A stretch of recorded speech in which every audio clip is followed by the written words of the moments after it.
Hey YouTube, Knickknack here, bringing you my dual ether Forma build. This build is compatible with both the dual ethers and the ether sword. I highly recommend using the dual ethers due to them having a somewhat significant advantage over the ether sword. That advantage being the dual ethers are capable of hitting 3 targets with each swing. The ether sword is only capable of hitting 1. The dual ethers also have a faster attack rate.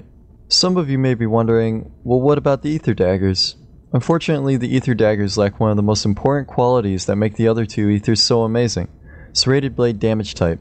What really makes the other ethers stand out from every melee weapon currently in the game is the serrated blade damage type on not only charge attacks, but also normal melee attacks. The ether daggers lack serrated blade damage on every form of attack.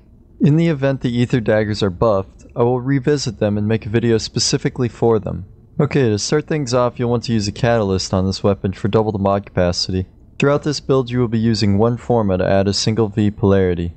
In your V polarity slot you should place Pressure Point for a nice base damage increase.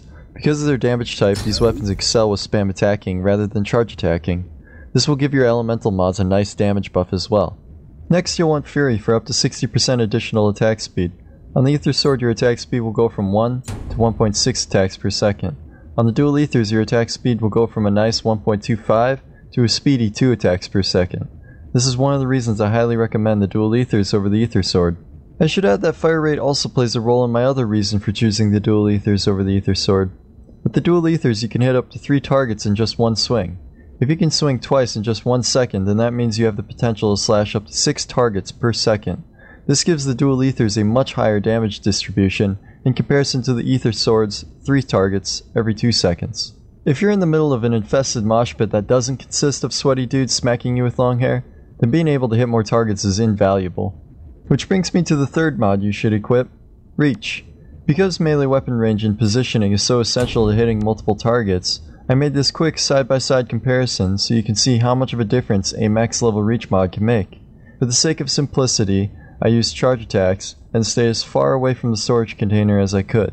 The left side is with Reach, the right side is without.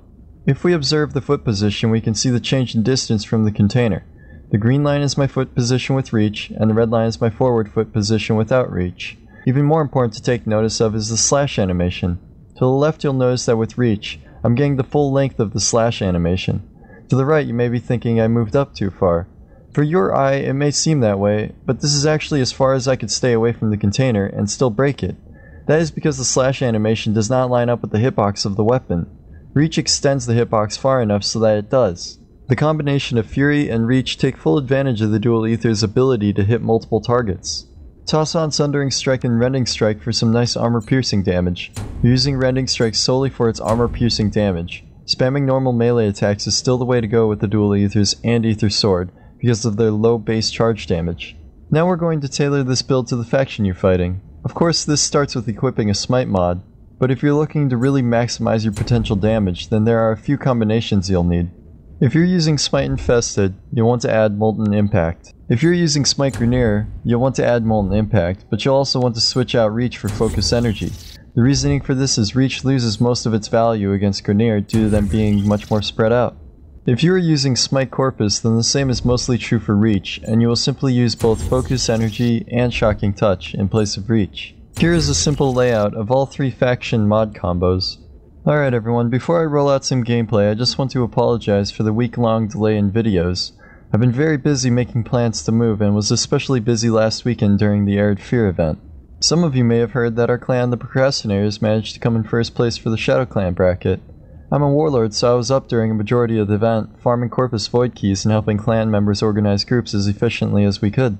Our clan actually ended up with 6 members in the top 100, and I myself managed to place in 102.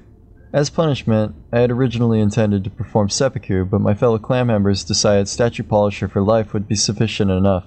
Okay, finally, if you enjoyed this video and it helped you out, please comment, like, and subscribe. There's more to come.